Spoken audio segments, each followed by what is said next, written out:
अस्सलामु अलैकुम वरहमतुल्लाहि वबरकातुहू। नबी करीम सल्लल्लाहु अलैहि वसल्लम के पास सारी बीवियां बैठी हुई थी। इतने में हजरत फातिमा वहां तशरीफ ले आई और हजरत आयशा का जरा मोहब्बत का अंदाज देखें।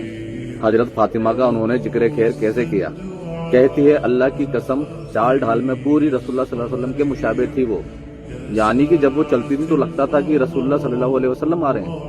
और सारी बीवियां एक तरफ बैठी है और वो आई है तो रसूलुल्लाह सल्लल्लाहु अलैहि वसल्लम ने उनका खड़े होकर इस्तकबाल किया और कहा, मरहबा प्यारी बेटी, और प्रोटोकॉल देकर उनको बिठाया। और आप और बेटी आपस में बैठकर गुफ्तगू करना शुरू हो गए। बीवियां दूर बैठी है, उनको आवाज नहीं आ रही है, बाप बेटी में आपस में सरगोशी हो रही है। तो हजरत रसूलुल्लाह सल्लल्लाहु अलैहि वसल्लम ने एक बात की तो हजरत फातिमा रो पड़ी, फिर एक बात की तो हंस पड़ी और उन्होंने अपने आंसू पोंछे और मुस्कुराना शुरू कर दिया। इसके बाद हजरत फातिमा साइड में खामोश होकर बैठ गई। रसूलुल्लाह सल्लल्लाहु अलैहि वसल्लम वहां से तशरीफ ले गए। हजरत आयशा फौरन हजरत फातिमा के पास पहुंची और पूछा कि रसूलुल्लाह सल्लल्लाहु अलैहि वसल्लम ने तुमसे क्या कहा कि तुम रो पड़ी फिर हंस पड़ी। तो उन्होंने कहा कि मैं कभी भी रसूलुल्लाह का राज इख्तियार नहीं करूंगी। और हजरत आयशा खामोश हो गई तो क्योंकि उनको पता था कि हजरत फातिमा रसूलुल्लाह के जाते के बिना बात नहीं कर सकती। लेकिन पता नहीं था कि खबर क्या थी, वरना सारी बीवियां भी रोना शुरू हो जाती और वहां पर और बीवियों को संभालना ज्यादा मुश्किल हो जाता। कुछ अरसे बाद रसूलुल्लाह सल्लल्लाहु अलैहि वसल्लम की वफात हो गई। फिर हजरत आयशा ने दोबारा हजरत फातिमा से पूछा क्योंकि वो बात उनके जहन में थी। हजरत आयशा ने हजरत फातिमा को कहा कि जो मेरा हक है तुम्हें उसका वास्ता, मुझे वो बात बताओ। तो हजरत फातिमा ने कहा, हाँ अब मैं आपको वो बात बता सकती हूँ क्योंकि जितनी भी सारी जो एक्टिविटी होनी थी वो तो हो चुकी थी।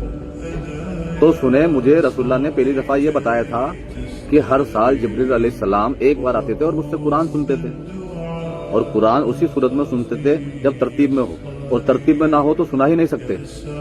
और दौरे कुरान कहते थे और कहते थे कि मैं जिब्रील अलैहिस्सलाम को कुरान सुनाता था। फिर वो गाइड करते थे कि किस कुरान की आयत को कहाँ पे step by step as it is रखना है, क्योंकि आयतें भी सारी कटिंग ही नाजिल हुई थी। बड़ी सूरतों की तो मुख्तलिफ औकात में आयतें नाजिल हुई थी, तो दौरे कुरान से पता चल जाता था कि किस सूरत को किस तरतीब से रखना है। लेकिन इस साल जिब्रील अलैहिस्सलाम 2 बार आए दौरा कुरान सुनने। मुझे लगता है कि मैं अगले साल जिंदा नहीं रहूंगा, और वही हुआ। इस पर मैं रो पड़ी।